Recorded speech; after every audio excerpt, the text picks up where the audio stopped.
This is Erin Hobson with Rhinebeck School of Music, and in this lesson we're going to talk about seventh chords. So we're going to talk about the theory on how to form them. We've talked about triads, the major, minor, augmented, even the diminished. If you need a review on those, you should go back and review your triad formulas, because that's what we're going to do. We're going to take our triads and add the seventh tone, making it a seventh chord. So triads were 3-note chords, seventh chords are 4-note chords. So we're just extending the triad to include another note. So there's different types of seventh chords. Some of them we're not going to get into today because they're more for jazz. We're just going to talk about major 7, dominant 7, minor 7. There's also minor 7 flat 5, diminished 7, minor major 7. But again, you're not going to encounter a lot of those if you're just playing pop and rock, simple blues, stuff like that. So we're going to save those for a later date if you want to get more jazzy, but for now we're just going to keep it simple. So a major seventh chord is your major triad, root, major third, fifth. We're going to add a major seventh to that.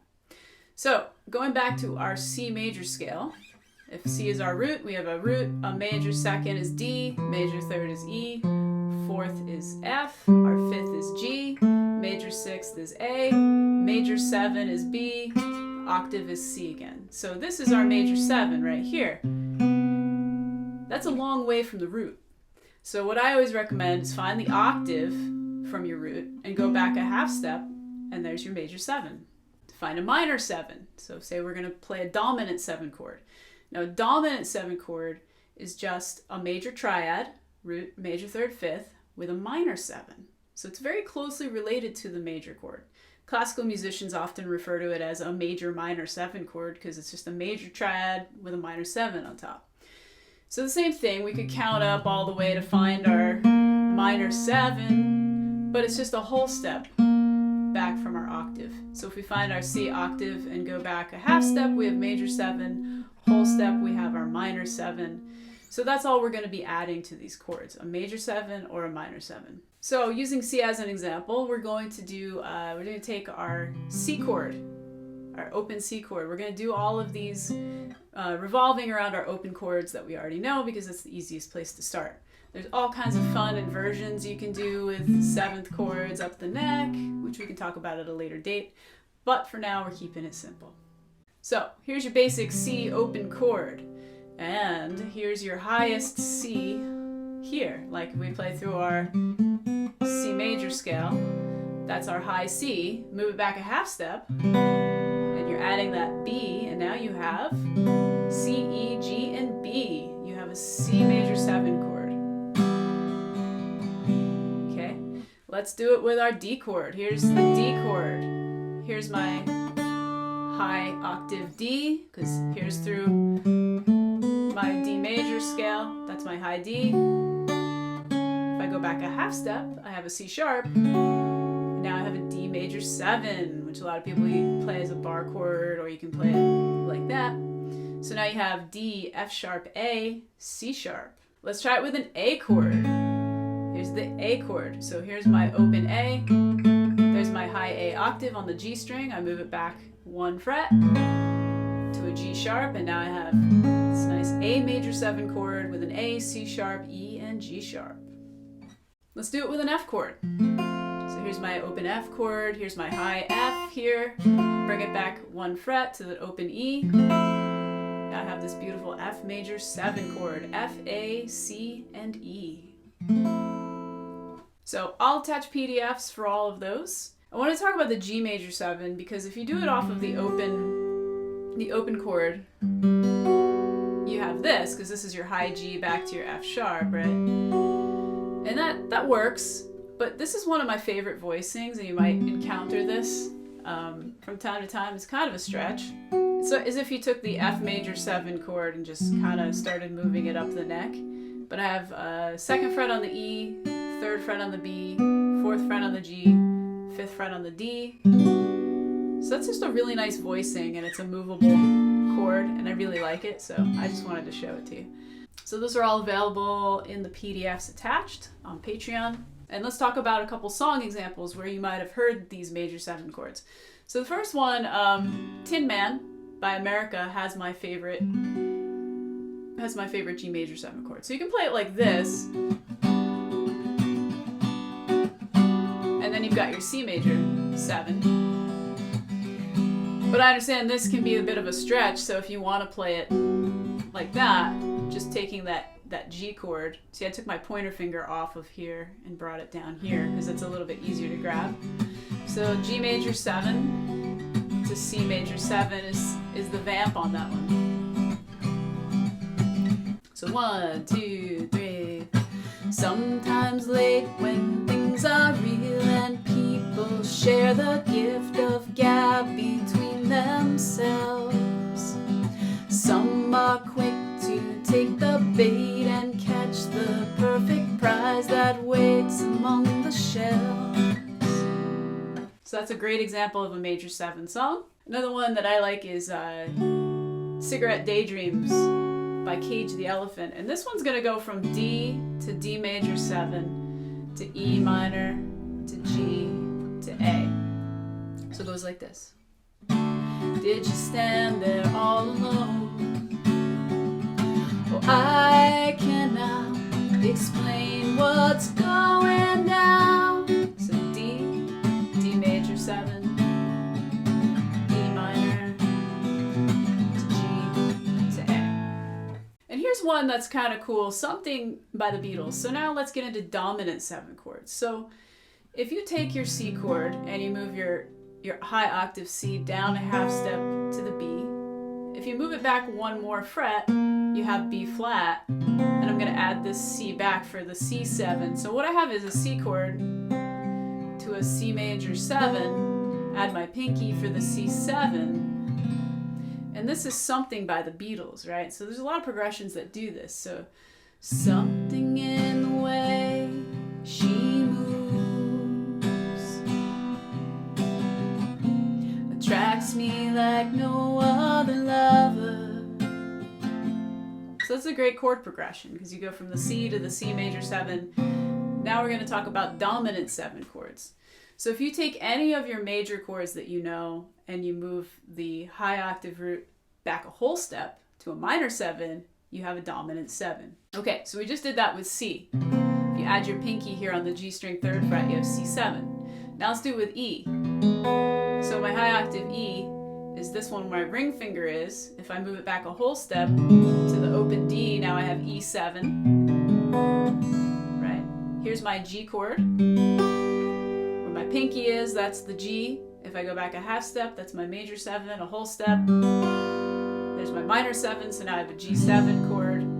Right? You can do it with A. My high octave A is here on the G string. I'm moving back to the open G, and I have an A7. If I have this D chord here, my high octave D, move it back a whole step, then I have D7. And another voicing that's really good that comes up all the time is B7. So that's this one. And I'll attach PDFs for all those chord voicings for patrons.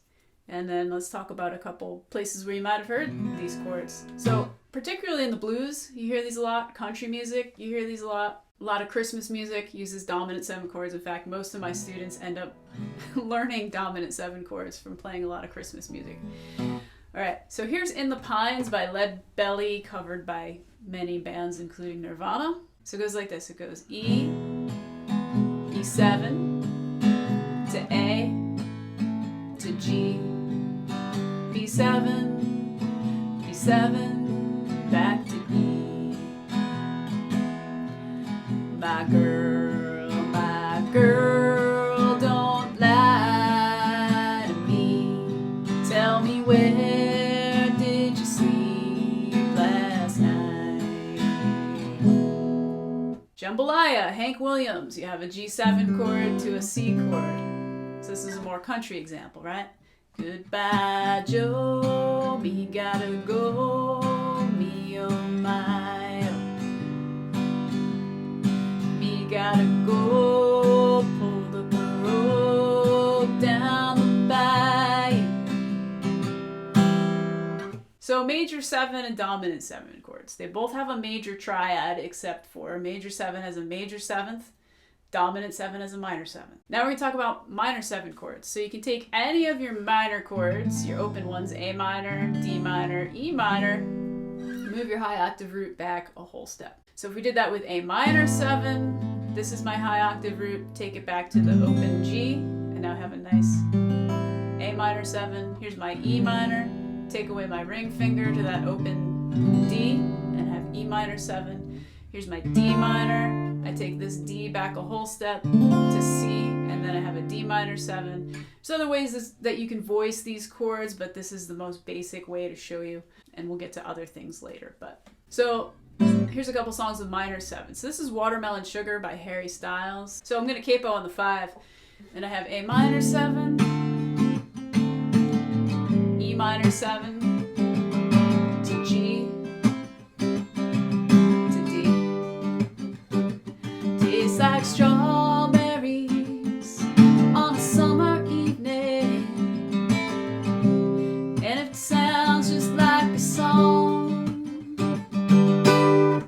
You know, you can think about songs that maybe don't even have 7th chords and try to add them to see if they create anything new of interest. So for example, here's a song called Grenade by Bruno Mars, and it's just D minor and A minor. So if I played it straight like that, and then I'm going to play it straight, and then we'll play it with 7th chords to see if you can hear the difference, if you like one better than the other. Easy come, easy go, that's just how you live. Oh, take it all, but you never give. Should've known you was trouble from the first kiss. Had your eyes wide open, why were they open? Now I'm going to turn those into 7th chords. I'm going to play D minor 7 and A minor 7. So here we go. Easy come, easy go, that's just how you live. Oh, take it all, but you never give. Should've known you was trouble from the first kiss. Had your eyes wide open, why were they open? So it gives it like a little bit of a richer, more interesting sound. So you can try substituting 7th chords for regular chords sometimes. Sometimes it works, sometimes it sounds really good. And I want to talk about one more thing before I go, and that's how 7th chords change the diatonic chord progression. Because we talked about the diatonic chord progression with triads. Now with 7th chords, a few things change, and I just wanted to point that out. So if I was going to play through the key of C with all the chords, I'd have C major 7, I'd have D minor 7, I'd have E minor 7, I'd have F major 7, I'd have G7, I'd have A minor 7, and then I'd have this chord called a B minor 7 flat 5, which I'm not going to get into that one right now. It's really just a minor chord with a minor 7 chord with a flatted 5th, which we'll talk about at another time.